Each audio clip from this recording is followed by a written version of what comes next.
Anthony Lathuile-Nicolet est notre invité. Il a 10 minutes et pas une de plus pour nous convaincre que la liste qu'il conduit pour ces élections municipales à Bonneville est la meilleure, tout simplement. Bonjour Anthony Lathuile-Nicolet. Bonjour à vous. Comment allez-vous ? Écoutez, ça va, je vous remercie de m'avoir invité à votre émission. Je suis ravi de pouvoir m'exprimer sur les municipales à Bonneville et sur la candidature que je crois belle que nous présentons pour les Bonnevillois et les Bonnevilloises. Alors on a 10 minutes, mais ma première question, si l'élection municipale était un entretien d'embauche, comment pourriez-vous nous convaincre que vous êtes le candidat le plus crédible ? Alors je dirais avant tout, j'essaierai pas de vous convaincre sur ma personne en elle-même, mais sur le projet, puisque c'est une liste réellement collective. Je crois que le mot est vraiment très fort. On est lié maire quand même. On est une liste, mais on est lié maire. Bien évidemment. Alors je vais parler de moi, mais avant tout, je voudrais dire que mes 33 colissiers et colissières sont vraiment des personnes issues de la diversité. On a une liste à Bonneville qui est très très représentative. Apolitique dans le sens où nous sommes une liste sans étiquette, où on s'engage sur du local. Vous aviez une étiquette, vous êtes de droite, on peut le dire. Alors moi, personnellement, si vous me parlez franchement de vis-à-vis, moi, vous connaissez mes valeurs, je pense que mon parcours, mon passé parle pour la plupart des électeurs. Maintenant, je crois qu'il faut vraiment différencier les deux. La liste est réellement sans étiquette et ça veut dire ce que ça veut dire. Et je comprends pas ce que ça veut dire justement. Comment peut-on être sans étiquette quand on a des gens majoritairement de droite ? Je n'ai pas des gens majoritairement de droite. Je suis personnellement dans mes convictions. Oui, si on parle au niveau national, je suis de droite. Mais d'ailleurs, ce matin, j'ai déposé la liste en préfecture. J'ai été très clair. On n'a même pas donné de tendance de droite. Donc la liste n'est même pas une tendance de droite. C'est une liste. Ça, c'est ce qu'on dit. On sait qu'au municipal, on n'est pas obligé de choisir une étiquette et souvent on le fait. Mais souvent on le fait, oui. Est-ce que c'est pas un artifice pour tout simplement avoir des voix de droite comme de gauche ? Eh ben non, je ne crois pas. Aujourd'hui, il n'y a pas eu d'alliance avec la gauche. La gauche voulait faire une démarche politicienne. Ils l'ont fait, tant mieux pour eux. Mais nous, vraiment, on est sur du local. C'est-à-dire que vous allez voir les propositions que je vais faire aujourd'hui, et vous avez sûrement vu, ce sont des choses concrètes. Moi, je veux faire une politique concrète. Je veux incarner. Si on vous avait proposé d'incarner la droite via l'UMP, on vous aurait dit, vous êtes le candidat de l'UMP, vous auriez refusé ? Écoutez, je ne sais pas. La situation actuelle, c'est qu'elle ne s'est pas faite. Il y a Martial Sadier. Martial Sadier fait les choix qu'il a à faire. Je fais les choix que j'ai à faire. Ça fait partie de la politique. Là-dessus, j'ai déjà désavoué Martial Sadier sur les méthodes que j'ai subies, les pressions que j'ai subies. Je pense qu'il y avait des manières de le faire, même si j'accepte le jeu politique. Mais maintenant, c'est-à-dire, il y a des manières de le faire. Vous étiez dans un camp et puis vous vous présentez contre le leader, on va dire, de ce camp sur ce dossier. Je crois que réellement c'était un peu plus compliqué. La chose, c'est qu'à Bonneville, il y a pas eu de vraie opposition depuis longtemps. On est dans un débat stérile droite-gauche depuis des années.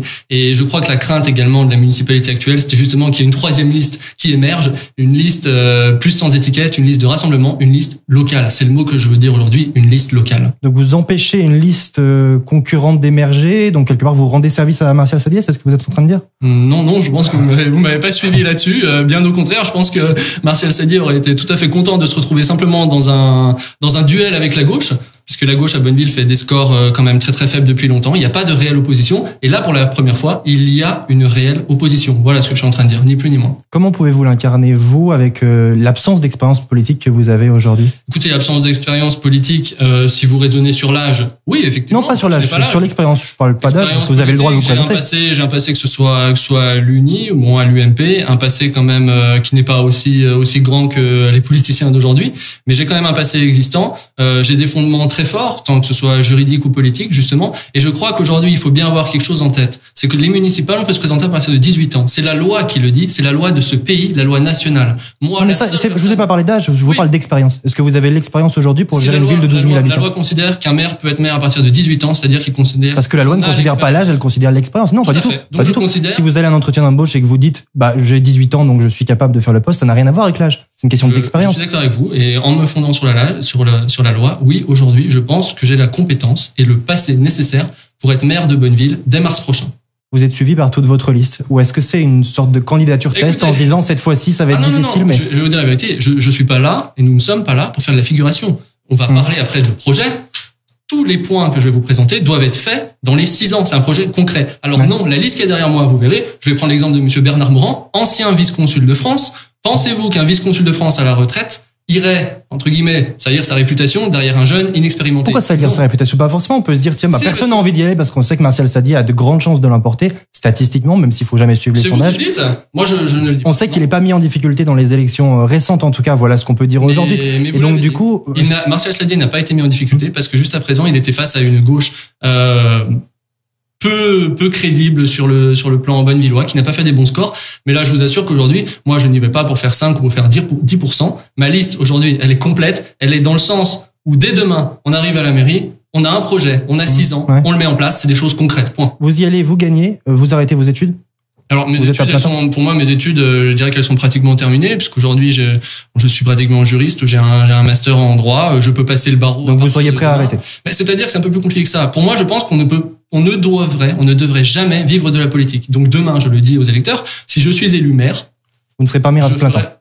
Si, bien sûr, mais ce que j'étais en train de dire, c'est que aujourd'hui, le barreau, pour être avocat, ça se passe notamment avec une préparation l'été. Je ferai ça en août. Je passerai le barreau l'année suivante pour être avocat, avoir vraiment une vraie profession, et ensuite ma vocation. C'est que c'est très difficile d'être avocat et politique en même temps et de ne pas avoir de conflit d'intérêts. On le reproche souvent à nos politiques. Non, écoutez, là, je pense que vous allez déjà au-delà de certaines choses. Je pense que non, un avocat peut tout à fait être maire et être totalement intègre. Je pense que je l'ai déjà prouvé dans cette élection et même avant, parce que pour moi la seule chose qui compte c'est de rester libre. Et je crois qu'on ne pourra jamais me reprocher. Ça fait partie des professions qui étaient en réflexion de savoir si on les autorisait en même temps qu'un mandat politique, parce que justement on sait que souvent c'était un mandat national. C'était sur un mandat national, mais c'est vrai qu'on peut ramener ça à un mandat local et qu'un jour peut-être vous briguerez un mandat national. Écoutez, ça, c'est vous qui l'avancez. Moi, je ne l'avance pas. Aujourd'hui, je suis simplement concentré sur Bonneville. Je sais que, il y a beaucoup de choses qui se disent. Beaucoup de personnes font des suppositions sur l'avenir. Moi, j'ai pas envie de faire de suppositions. Bien sûr, c'est pas le sujet. On va parler de votre projet, justement. Il nous reste 4 minutes.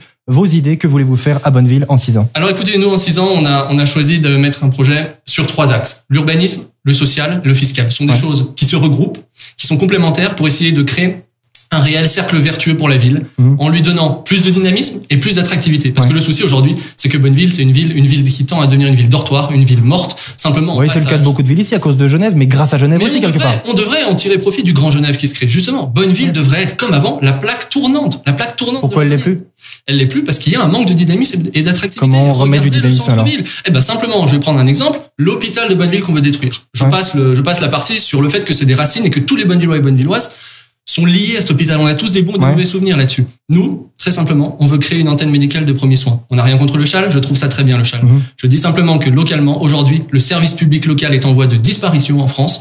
Et à Bonneville, on a les capacités, la tant financière que matérielle, de créer cela. Financière, c'est-à-dire combien? Ça coûte combien de faire ça? Parce qu'en général, quand on enlève les hôpitaux, c'est pas par plaisir, c'est par manque d'argent. Aujourd'hui, le projet faramineux que Martial Saddier veut faire, c'est-à-dire à la place beaucoup de commerce et d'habitation, moi j'aurais pas besoin d'un budget comme ça. Aujourd'hui, nos spécialistes je parle pas de Martial Saddier, je vous dis ça coûte combien de faire ce que vous voulez faire? Écoutez, ça dépendra si on raisonne sur l'aide au niveau des communautaires, au niveau du conseil général, de la région. Peut-être. Non, mais combien ça coûte? Après, les aides, c'est les gens qui financent un projet, mais combien ça coûte concrètement?